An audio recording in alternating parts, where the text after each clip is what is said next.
स्थानिक स्वराज्य संस्थांच्या निवडणुकीमध्ये निवडणूक लढवणाऱ्या उमेदवारांची मतदान यंत्रावर आद्याक्षराप्रमाणे नावे ठेवण्याची प्रचलित पद्धती बंद करण्याचा निर्णय राज्य सरकारने घेतलाय आणि त्यानुसार महापालिका, जिल्हा परिषद आणि पंचायत समित्यांसाठी होणाऱ्या निवडणुकांच्या अनुषंगाने आता राष्ट्रीय पक्षांच्या उमेदवारांना मतदान यंत्रावर पहिल्या पंक्तीत स्थान देण्याचा निर्णय घेतला गेलेला आहे। मतदारांचा गोंधळ टाळण्यासाठी हा निर्णय घेण्यात आल्याचं सांगण्यात जरी येत असलं तरी सत्ताधारी पक्षांना याचा निश्चितच फायदा होणार आहे।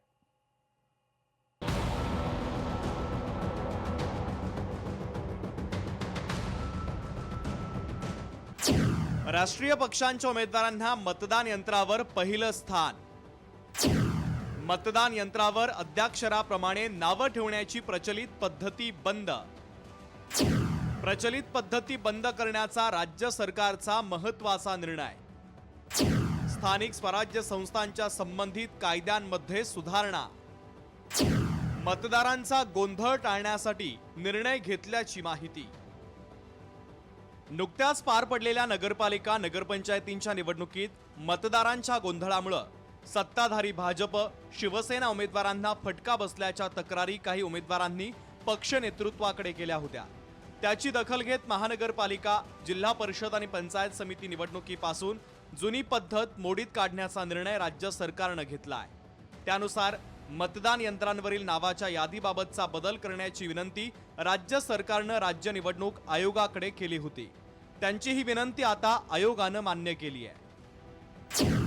स्थानिक स्वराज्य संस्थांच्या निवडणूक नियमात सुधारणा केली जाते आहे। राष्ट्रीय पक्षांच्या उमेदवारांना मतदान यंत्रावर पहिल्या पंक्तीमध्ये स्थान आहे। मतदान यंत्रावरील यादी अद्याक्षराप्रमाणे नावे ठेवण्याची प्रचलित पद्धती बंद करण्यात आली। नव्या नियमानुसार मतदान यंत्रावर प्रथम भारतीय जनता पार्टी, भारतीय राष्ट्रीय काँग्रेस, भारतीय कम्युनिस्ट पक्ष, मार्क्सवादी, बहुजन समाज पार्टी आणि आम आदमी पार्टी या राष्ट्रीय पक्षांच्या उमेदवारांची नावे प्रथम असतील।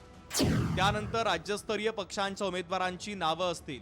यात शिवसेना शिंदे, शिवसेना ठाकरे, राष्ट्रवादी काँग्रेस पक्ष अजित पवार, राष्ट्रवादी काँग्रेस पक्ष शरद पवार आणि महाराष्ट्र नवनिर्माण सेना या 5 पक्षांचा समावेश आहे। त्यानंतर अन्य छोटे पक्ष आणि अपक्ष उमेदवारांची नावे असतील।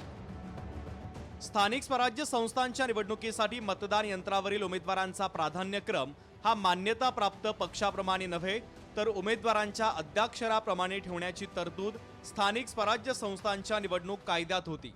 राज्यातील आजवरच्या सर्वच स्थानिक स्वराज्य संस्थांच्या निवडणुकीत मतपत्रिका किंवा मतदान यंत्रावर अद्याक्षराप्रमाणे उमेदवारांचा क्रम लावला जात असे।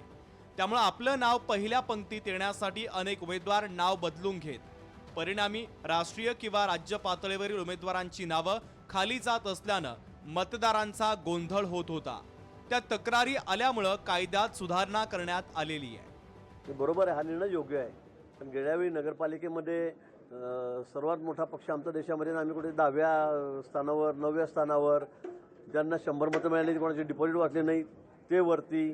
त्यामुळे मला असं वाटतं की हा नियम जसा विधानसभेमध्ये आहे, लोकसभेमध्ये आहे, तो आता यावेळेला करून घेण्यात आलेला आहे आणि मला वाटतं हा निर्णय योग्य आहे। स्थानिक स्वराज्य संस्थांच्या निवडणुकीमधील या बदलाचा फायदा सत्ताधाऱ्यांना कितपत होईल हे निवडणुकांनंतरच समजेल। मात्र यामुळे मतदान यंत्रांच्या नावांमध्ये काही डमी अपक्ष उमेदवारांची भाऊगर्दी व्हायची, त्याला चाप बसण्याची दाट शक्यता आहे। ब्युरो रिपोर्ट, लोकशाही मराठी, मुंबई।